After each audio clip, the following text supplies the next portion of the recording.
Abracadabra! Thank you for watching this video, but I want to tell you something. There's somebody here. Ouch! What? No, you can't see me. I'll tell you who I am. Oh, I'm a witch. No, I'm not. I'm actually Harry Potter. I was born in 1980 in England. My parents were killed by Lord Voldemort. Actually, that's really good too, I think. Oh, it's top. But anyway, they were killed by Lord Voldemort. Why? Well, I was a wizard, and Lord Voldemort hates wizards. At least I hope. No. Anyway, after that, I was raised by my uncle and aunt, who didn't like me much. But after, I think I remember, 10 years after I was born, it was strange things. So there was something called a cat who read a map. So I read maps, okay, I understand. But a cat reading a map? That is ridiculous.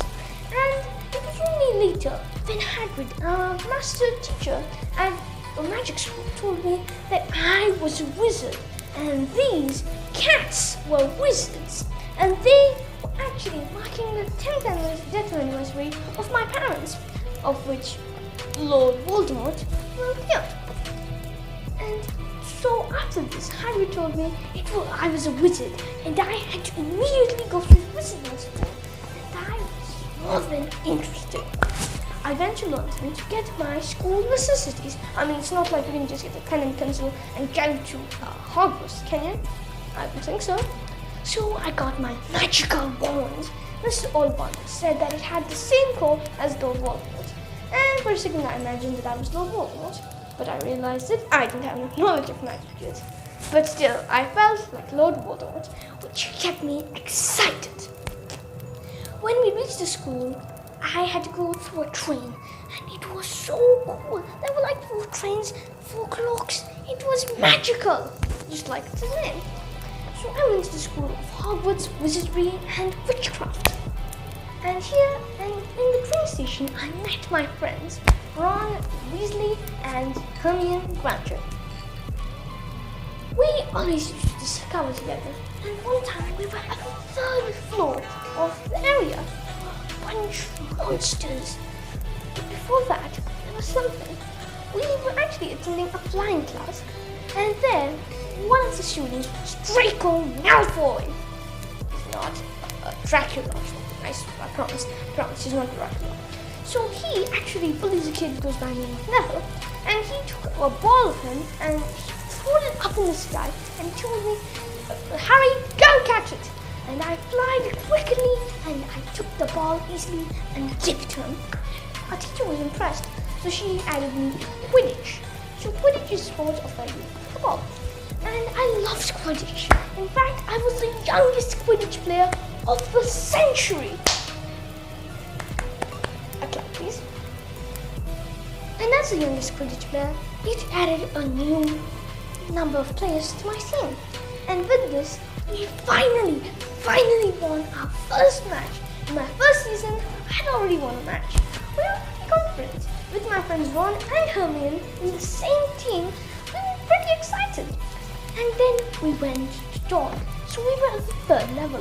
We felt that there was something suspicious, something mystical. And it only started when there was a newspaper. The newspaper said that someone had broken into a secret vault.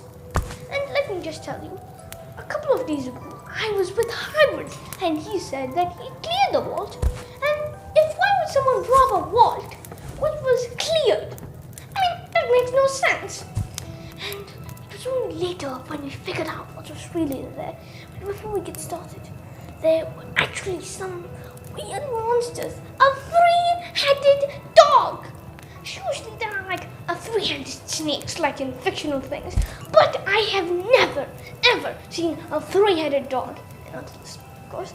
And I was really confused. And we knew that there was something guarding it.